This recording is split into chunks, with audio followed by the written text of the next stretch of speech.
Welcome to part one of the Bankruptcy Help Desk volunteer training session that we're putting on during COVID here in 2021. In case it matters to anyone, and perhaps it'll just help explain things better if there's some weirdness to this recording. We actually did this session a month or so ago as part one and accidentally failed to record it. So we're doing it again. This is a redo, and this time we are recording. But this will enable you to have this session one, which is the intro, along with sessions 2, 3, and 4, which were recorded the first time. So all four should be together here, some format available for your viewing if you're considering volunteering for the help desk, or if you are a volunteer for the help desk who wants some kind of a refresher. So by way of introduction, my name is Dan Lindsay. I'm the director of the Consumer Practice Group at Legal Aid Chicago. And I'll be leading today's session along with Yadeni Cortez, who is our current Bankruptcy Help Desk Vista paralegal. She's our one-year paralegal in that position for the 2020 to 2021 period. So she's a little over halfway through her time with us, doing a great job. And so she'll be contributing to today's session. And if you do volunteer, then you will be working with Yadeni, or if you're seeing this or you volunteer after about August of 2021, it'll be her successor or some future volunteer. So without further ado, let us jump in. I'm gonna now try to share my screen so that we can access the PowerPoint for today. And if I do anything wrong, Yadeni, you can tell me. It looks like we're okay. We're going to start from the beginning. And as you can see, today's training has today's date, March 9th, since today is March 9th, 2021, our redo session of session number one. So here we go with part one, introduction to the help desk. And already I'm experiencing difficulty because I'm trying to advance my slide and it's not advancing. So do you have any reminders for me, Yadeni, as to how I advanced it? I'm hitting my either your space bar or in your space. Try the space, see if it'll. Nope. Okay. None of the arrows. None of the arrows. All right, I'm just gonna give up and go back to okay, I'm gonna stop sharing and I'm gonna redo this, and we'll have the less beautiful version, but I think this will work better. Okay. Yes, so let's just use this because it works better right now.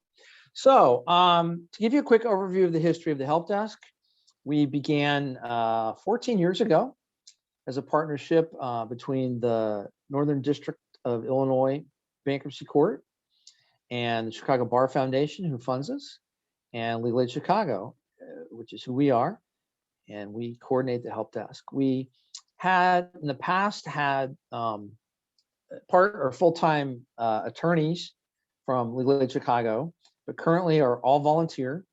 So basically, Yadeni is there; she's the glue, and we have volunteers who staff the desk, and then I and other Legal Aid Chicago attorneys as necessary sort of provide the backup support. And right now, as that last bullet point says, there is a new foundation that was generated by the committee that's separate from the committee that is raising funds with the goal, hopefully, aspirationally, one of these days, to get the funds together to be able to hire a part or full-time attorney. But rest assured, we will still have a need for volunteers when that happens, because at least back in the pre-COVID days when we were there in person, we always vastly preferred to have 2 attorneys there. And so when we return in person, we're going to want 2 attorneys there at a time. So even if one of them is paid staff, we're still going to need a volunteer along with that person. So when we are in person, and hopefully we'll be again in person in the not too distant future, maybe a few months down the road. We are located at the Dirksen Courthouse building on Dearborn in Chicago on the 6th floor. And we're staffed by someone like you, Denny. And we have that person in the waiting room. Bankruptcy forms are available, both kind of grouped in packets and then individually. The packets are kind of so that you can give a debtor who hasn't started yet, all the forms they need to fill out, whether it's the complete set of forms or whether it's the shorter set of forms that we call the skeletal or bare bones, that is the mandatory to affect the filing, and then the rest that have to be filed within 2 weeks. Then we have what we call our Bible, the instructions packet. It's about a 8 to 10 page document that we give to just about every debtor who comes in, even if they've already started the filing process, because it has what we think is the absolute core information. For instance, the very first thing on the top of the first page is make sure to do your credit counseling before you file, because as probably everyone watching this knows, if you fail to do that, your case is going to be dismissed. And then we put on there a list of all the forms that have to be filled out, sort of a timeline, information about the trustee meeting, and then other things that have to be done during the case, other tips. And then at the end, we have a list of all the exemptions that people need to list, for Schedule C, since that's something, people don't really know what that is if you're a pro se, and it's not like personal information like who your creditors are. It's rather sort of legal information that you need to put on there. And then we also have a list of all the credit counseling agencies, which again is to help make sure that people do get that counseling. The other thing that's there in the help desk waiting room is a computer with access to the Northern District of Illinois website. So people in the waiting room can access that.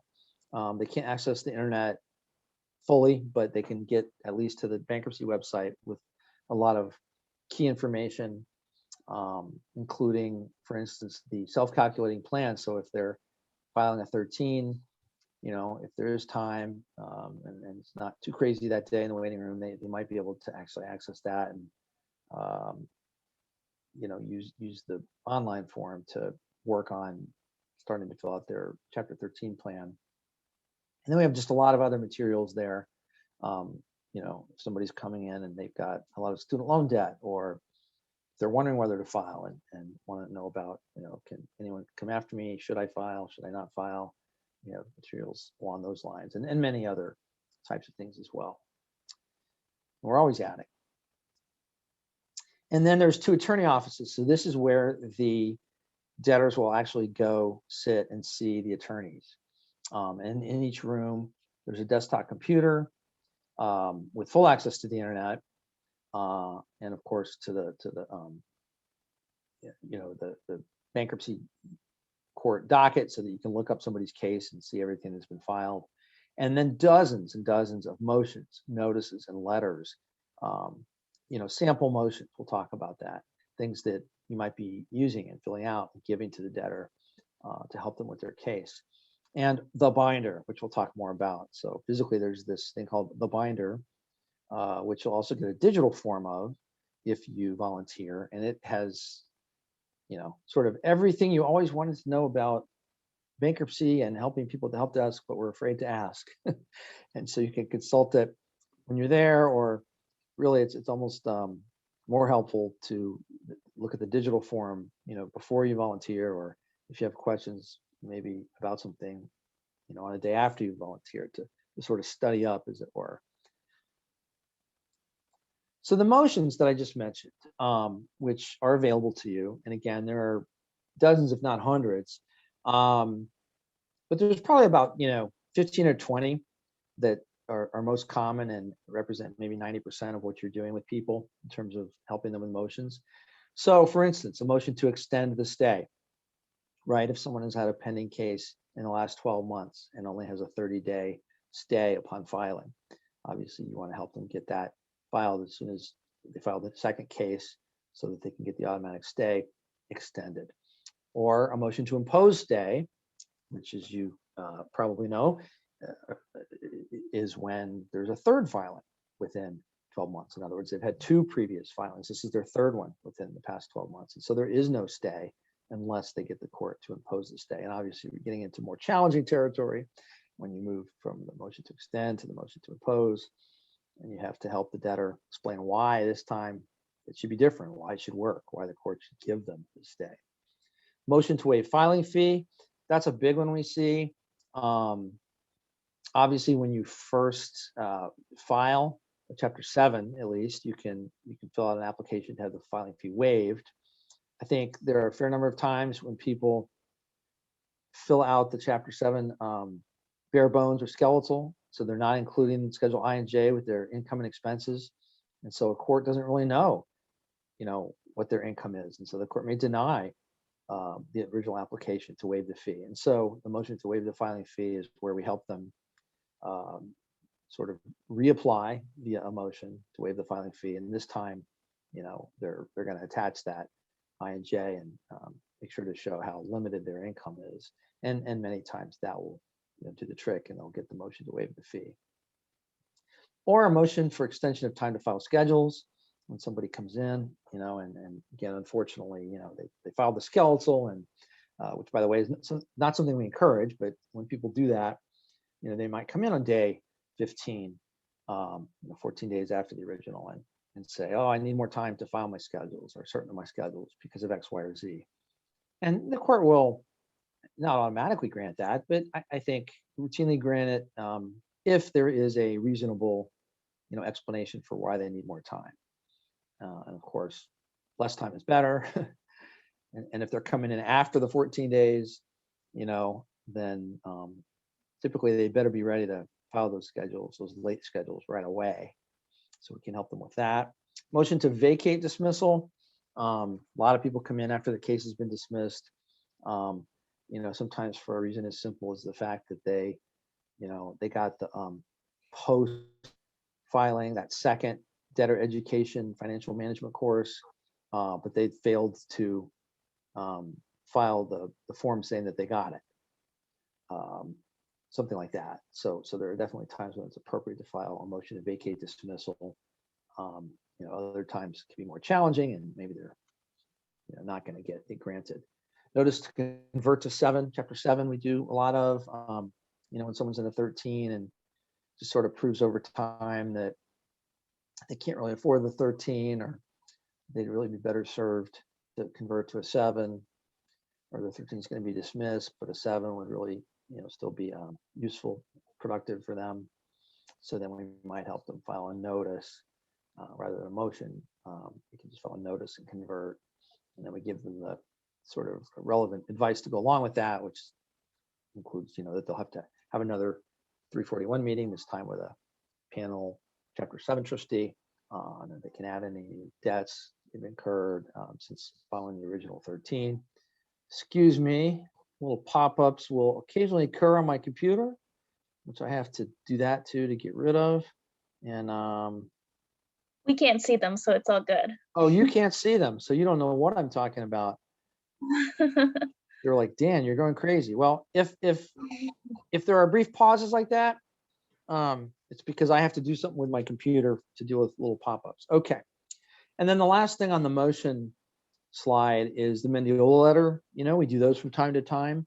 You may know with a Chapter 7, a no asset Chapter 7. If somebody's filed a 7 and they get a no asset discharge and they fail to list an unsecured creditor, and a couple months later, the unsecured creditor is coming after them, they do not have to go back in and reopen the case and add the creditor. That debt will have automatically been discharged, just like the other unsecured debt. And so we can help send a Mendiola letter. We call it that because we cite the court case Mendiola where this issue is discussed. So the binder, I won't go into great detail about the binder. I'm just trying to give you a sense of how vast and how helpful it is. You can read for yourself there.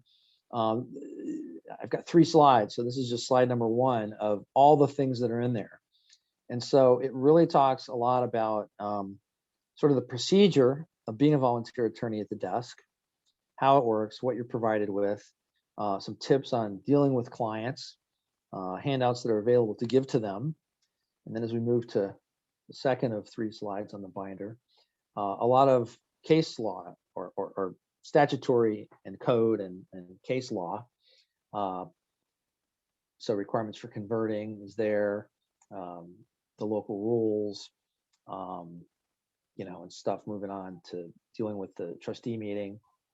So again, if you are going to volunteer at the help desk, it's great to really just scan through the binder, before you volunteer, just to see what's there, and then you can kind of go back when it's appropriate and look in more depth, and use in more depth certain sections.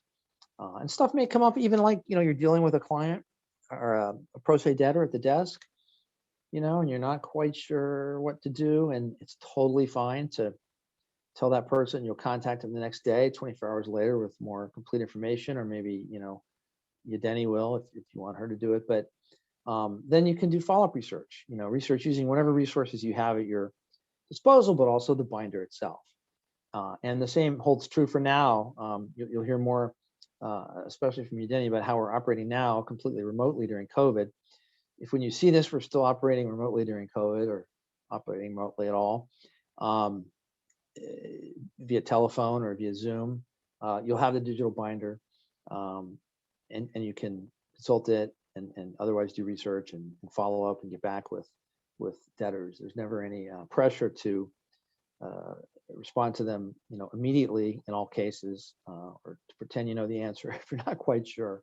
I think anytime I've gone over, there's been at least one debtor where I said, that's an interesting question. I'm not quite sure. Let me follow up and get back to you in 24 hours or so. And with that, I'll go to the third kind of slide that tells you everything that's on the binder. Just a lot more of the relevant information like exemptions, wage garnishment limits to help, kind of conduct that analysis of whether or not it makes sense to even file bankruptcy. And then a lot of contact information. And here, just to focus on one, sort of the fourth from the last one there, how to draft a motion. So that's a standalone document that we've created that we can give to debtors, who need to file a motion. But then here's a copy that you can also see, and it sort of explains to them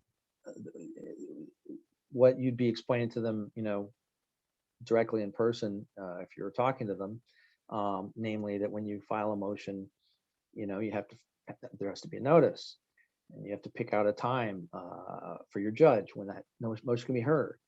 And then there's the motion itself, asking what you want to ask for.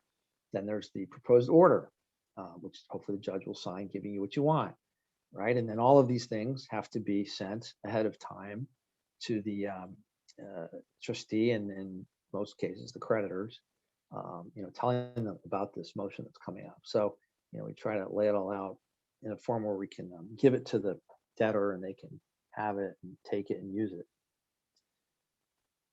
So that's the binder. And I think that brings us to the first area where I'm going to turn it over to Yadeni to talk about, again, now is now, March of 2021. So this may change depending on when you see this video. But right now, this is how the desk works in its remote form. Go ahead, Yadeni. Thanks. So Dan did a great job of kind of explaining how the desk operates, and remotely it is a little bit different. It has a very similar structure, but we've been able to adapt, and there's been an increase in flexibility. So if you're volunteering with us right now, this might actually seem like a more interesting opportunity. So first and foremost, so when we've transitioned, we have created a multitude of resources, not just the existing ones as the binder and the instructions packet, but other resources for our volunteers to stay connected, and to still have that network of people to ask questions and be supported. So every month we release a calendar. So we call our monthly attorney calendar that gets distributed to all of our volunteers. Once you've become a volunteer, you get added to all of our groups. We have a Google group where all of our volunteers are and we send out any updates, email updates, calendars. This is where you can have conversation threads. So every month we send out a calendar. Every attorney is able to sign up for any time and for as many calls as you'd like. Everything is done from the comfort of your home. All you need is your phone and quite possibly a laptop to look up cases. So there really isn't a lot of things that you need, or you don't actually have to be anywhere specific. So apart from that, our expectations usually are that we see some sort of presence from you. We don't have a strict guideline of how many times you need to volunteer, how many times a month, and how many calls. It's more on an honor basis, but we do expect to see you, at least once a month, every other month, some sort of presence at the desk. After you indicate the days and times, which are Tuesday, Thursday, and Fridays are our volunteer days, and we have 2 different time blocks, which are 9 to noon and 2 to 5 p.m. And between those 2 frames, you can sign up for up to 3 calls. Once everyone has signed up the month, once I have a calendar, I can then see when I can schedule clients. Clients call me, the bankruptcy help desk line directly, leave voicemail messages, and I go through the queue and I start scheduling clients according to our attorney calendar. So on a given day, you can, if you've signed up for those 3 calls, I'll be able to send you those 3 clients that day. Like I said, depending on how many are there and how much traffic we have at the desk. It's unpredictable. We have still maintained that first come, first serve model that was original to the in-person desk. So it's similar to today. We do not schedule up to a month in advance with clients because it's really unpredictable. A lot of people have different timelines. And when filing for bankruptcies, obviously, if you're just a day late, and it could really affect their filing. So we do not schedule too far in advance our clients. So it's still first come, first serve. Then let's talk about the consultation. So once I've done the client intake with this person, everyone has a PDF that gets sent off to all of our attorneys. I always will send a consultation email to attorneys, typically the night before or the day of. As of now, recently it's been the day of, just because of how unpredictable the desk is and how many calls we're getting. In that consultation email, you will receive the notes that I have taken when I have made initial contact with these clients, figuring out what's going on. I get a really brief description of what's going on. I send you the bare minimum of what chapter they're filing, if they're pre-filing, considering filing, during the process, post-discharge, their bankruptcy case number, and like I had mentioned, a brief introduction or kind of facts of what's going on. Once I send this to you, we expect a consultation to last anywhere from 20 to 30 minutes is the time that we say is enough time to allow for a call. However long it takes, it's really up to your discretion right now during the remote model. If 30 minutes, like that's our expectation, 30 minutes is all you give, that's great. Some attorneys are a little bit more involved. We'll be on a call for an hour. Some attorneys will end their call at 30 minutes to respect the time. So that's your flexibility and how involved you would like to be. It's really up to you and your discretion. After each consultation, we always ask that you follow up with me, that you quick send me some notes of what happened, give me the client's name and say, hey, this is what we discussed, this is what we talked about, and these are the resources that I sent, or I would like you to send Yevgeny. So this is where you let me know, hey, send them that instructions packet, or hey, they need a motion to reopen, and then I will follow up with those appropriate documents to each client. So that's kind of the process, and the circle continues every month. Great. Thank you so much, Yevgeny. And just confirm for me, I want to make sure I got my tech right. Are we looking at the client interview now slide? Yes, we are. Great. Okay. So just to give you a sense of, what is it like when you first meet somebody in person or talk to somebody over the phone or Zoom? When I sometimes fill in. I always start with, why are you thinking of filing bankruptcy, or why did you file bankruptcy? I always want to take a little bit of a step back, get the 10,000-foot view, whatever it is. Um, what brings you to the help desk is another version of it. But I want to know why they are thinking of filing, or why they file. So especially if it's why are you thinking of filing, because as you can imagine, there are a lot of times you talk to somebody and you finally reach the result that you don't need to file bankruptcy, or maybe you can't file bankruptcy. You want to discharge something, but you've already had a Chapter 7 discharge, within the past 8 years, so you're not going to be able to get a discharge. Or you think you can discharge your ticket debt, but you can't in a 7 in Chicago. Or you think you can discharge all your student loans. Well, no, in most cases you can't.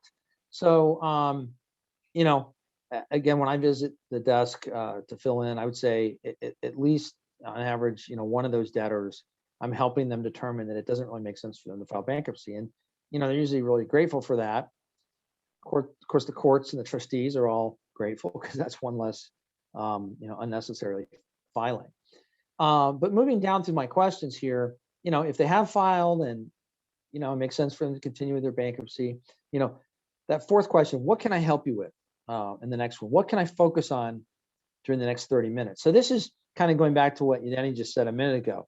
Our normal expectation, and this is kind of based on the amount of time that the volunteers have in person at the desk, is 20 to 30 minutes. Now, again, especially being remote, if you want to take more time, that's fine.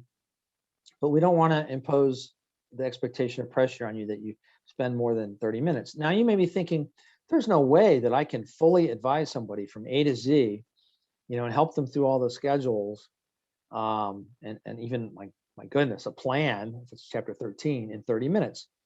Well, you're right, but that's not really the purpose of the desk. That's not what you're intended to do at the desk. You're not their lawyer. You're not intended to take them from A to Z, in one sitting, or probably even from A to J. You have a certain amount of time. You need to get them to tell you how to use that time, to get them to focus. So a lot of times, for instance, if somebody comes and, they want to file, and you've talked to them and it makes sense to file, but they haven't even begun to fill out their paperwork yet, well, then it's going to become a second appointment if they want further help. They're going to need to go home, whatever, or again, in person, they might be able to just go back and sit at the desk in the waiting room and start filling out the petition. And they may be able to do it successfully and file, or if they hit a roadblock or two and they think they need more help, then they can come back. There's no reason. About half of our clients do come back a second or even third time. So that's fine. So you're sort of like doing what you can do in 30 minutes, kind of giving them the next steps, the instructions and next steps, and let them go from there. And maybe they need to come back again, and that's fine. So that's kind of the basic idea. So a lot of things, we'll talk to the folks about, like I just said, is maybe you shouldn't even file. Your collection proof, you have a home with lots of equity, which is for 7 is obviously a warning sign not to file. Or you have debts that just aren't dischargeable, so it's not going to make sense to file. With a 13, it's really more about they just can't afford it. Of course, you get a lot of folks who come and they've kind of gotten the message that a 13 is a panacea, a cure-all, but a lot of times they just can't afford what it's going to take. And again, some debts aren't going to be dischargeable like they think, like student loans. So, or with a 13, they might do better in a 7. And just to highlight one of the situations where a 7 makes more sense, the new, fairly new City of Chicago Fresh Start program allows folks, well, what the city says is, look, if you file a 7, then we will look at the 3 years leading up to the 7, and we will ask you to pay your tickets from those 3 years, and just the base tickets, no extra interest, fees, penalties, anything, just the base tickets, and get you on a payment plan over, I think it's up to 3 years. And, at the time when you make the last payment on that payment plan, we will forgive all prior debts. and all the extra fees, interest, etc. So in combination with a 7, you know, that can help a lot of people, especially if most of their ticket debt is older. That can help a lot of people in a way that 13 might not be able to help. So Just to support, I'm sorry. Go I was ahead, gonna Yadeni. say to support Dan saying that the Fresh Start program is so impactful and really does support a 7 is I've had clients who've had over $11,000 of ticket debt forgiven utilizing this program that they otherwise would have had to do a Chapter 13 if they were ill-advised and not afford it. So that's just the power of that program. Absolutely. And of course, a lot of people, all of their ticket debt is more than 3 years old. So the payment plan to the city is 0. And that's still a payment plan, and they can get all that old debt discharged. Yeah, it can help some people really a whole lot. Some of the common Chapter 7 issues that you might expect to face in dealing with people, again, are you collection proof? What's dischargeable? The 2468 rule, I kind of alluded earlier to the 8-year part of that.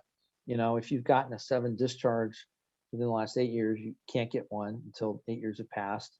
And without going into the 246, that applies to 13s or the combination of a 13 and a 7. And that's information, for instance, that's in the binder. Fresh Start program that we just mentioned is something we often talk to potential 7 debtors about. And timing, right? Sometimes it makes sense to file, but you should wait. You know, you have a tax refund coming. It's a lot more straightforward and safer to just get your tax refund, spend it on stuff you have to spend it on, you know, and then file afterwards. Common Chapter 13 issues, again, affordability, dischargeability, dealing with ticket debt, cars, a big one, of course. So getting cars back automatically, immediately, quickly, just became harder, if not normally impossible, because of the Supreme Court's Fulton decision. So, you know, debtors are going to have to do more work. They're going to have to file an adversary and a motion for preliminary injunction to get their cars back, you know, unless you know, the creditor's just willing to give the car back sooner. So that's going to be, going forward, I think, an area where we do a lot more and more complicated work with debtors who are coming to the desk. That's the Fulton case. The second case there mentioned is Mance, which actually is still pending. It was decided in favor of the debtor. A couple of debtors in bankruptcy court and in district court. It's now on its way to the Seventh Circuit, but for now at least, it basically says that a city of Chicago possessory lien can be avoided as a judicial lien. So that can help some debtors. Another big issue with 13s is making sure people understand all the payments they're going to make, right? You're going to need to pay the filing fee, perhaps an installment, but you can't get it waived. You're going to have to make plan payments, right? As soon as you file, be ready to make that first plan payment within 30 days and every 30 days thereafter. And you're going to have to keep making your mortgage and other housing payments like taxes that are due outside of the plan. A lot of debtors get confused about these things. Sadly, a lot of debtors, even with attorneys, are confused about these things. So, you know, we want to make sure that people understand what else it really means to file a 13. The means test, of course, you know, that's the form we have to fill out to make sure that, you know, someone's income based upon their past 6 months, well, to see what it means, you know, see what their income is. I mean, most of the people who come to the desk, there's really no issue here. They fall below median. There's no presumption of bad faith in filing a 7, and also in filing a 13, you know, they can pay. They don't have to pay 60 months. They can pay as little as 36 months. But you do have to, you know, let them know and sort of kind of flag this if you're talking to a debtor and they're a higher income debtor. And then the credit counseling, of course, number one point we make on our instruction packet and in person. Do the credit counseling first before you file. And people can get confused because there's that second post-filing debtor ed course. So to clarify that they do have to do that second one after they file and file the form saying they did so. Again, they often fail to do that and their case can be dismissed for that reason. Filing fees, we help people with a lot. Again, trying to help them file the initial request or a subsequent motion for a fee waiver, or if not, installments in either 7 or 13. Adversaries, we do help a little bit with, if somebody has an adversary that they're filing, or maybe they're, a debtor and someone's filed an adversary against them. We try to give them basic advice in filing a complaint or an answer. But, obviously an adversary gets more complicated. At the desk, we don't really have the ability to represent or sort of quasi represent somebody on an ongoing basis. So we really try to advise them on trying to get someone appointed from the bankruptcy's pro bono panel if we think there's something there. And in some cases, as I say at the bottom there, we can refer the debtor to to our organization, Legal Aid Chicago, where we of course do represent people in bankruptcy. So if there's something, really anything arising from one of the situations with a debtor at the help desk, if it's more complicated, more of a wrinkle, then the help desk can really deal with. So not just adversaries, but other things as well. And we really feel like there's merit and this person needs help and they're not going to be able to do it on their own. They're going to suffer because of that. And, we can take that case over at Legal Aid Chicago and do that case. Otherwise we can't represent, I'm sorry, we can't refer people at the desk, to private attorneys. The attorneys volunteering for us can't take the case for a fee. So really all we can do is refer people either over to Legal Aid Chicago, or there's a couple other ideas for Chapter 7s, or just to the general Chicago bar, for them to try to find a private attorney. So now Yadeni is going to talk about new volunteer requirements and the training process. So we just covered the in-person operations, remote operations, the most common issues we get at the desk, and now we get to talk a little bit about you, potential new volunteers. So some of our requirements for our volunteers is that you either have 1 year or more of consumer bankruptcy experience, or so if you have some bankruptcy, just getting your feet wet in it, but you are part of a firm that practices bankruptcy that helps support you in this process in case you have those questions or you're constantly learning about it. So these are our 2, either or, that we ask minimally. Oh, next, there we go. Thanks.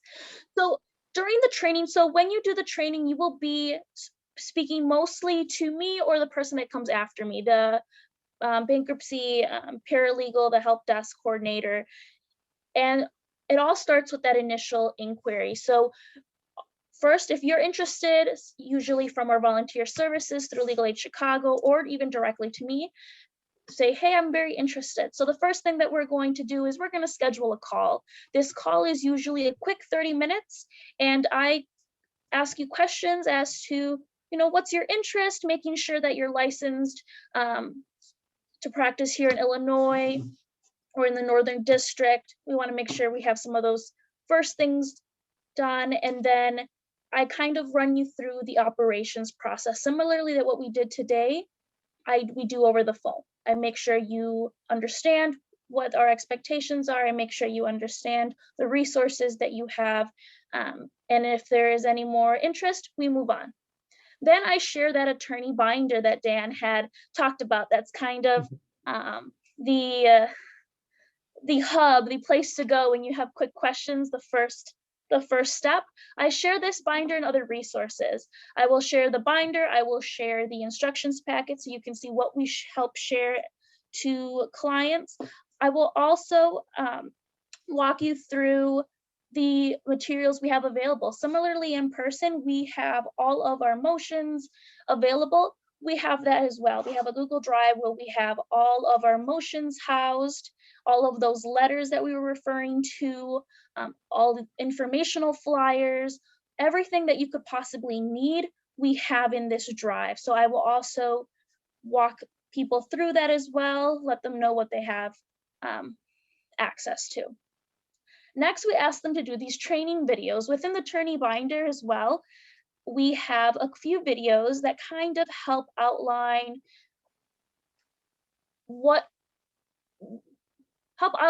procedure. So if you were to have a client, it gives you certain scenarios and what would be the best way to respond to those scenarios that you may or may not encounter at the desk. So they're quick 2 to 3 minute videos, and we ask that all of our volunteers watch them. Of course, And now we also have these videos, right? These videos. that we just did last month in February of 2021, of which this is the first, with Mhm. just a treasure trove of great information. Mhm. So we have these new videos as well. Yeah, just to add to it even more. And after you have completed those training videos, have looked at all the resources you have available, we do a shadowing. I feel that this is one of the most valuable parts of our training program or process, is we have you shadow one of our other experienced volunteers who have been around for some time. So you can kind of see how they interact with clients, what kind of advice we give to clients, and what the process is for them. You're able to see their whole dynamic. Then we also do one where you're able to take the lead and we have a volunteer shadow you, just to make sure to support you during your call. If you have any questions, they're there to give advice as well.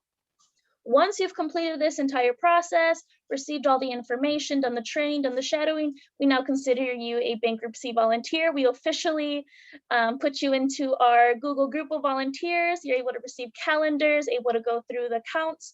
You receive our account credentials and are able to receive our PACER account credentials, so you have access to PACER. Great description, Yadeni, and I think that actually brings us to the end.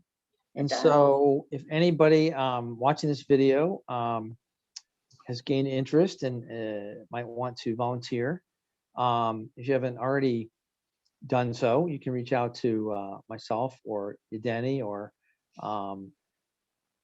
her successor.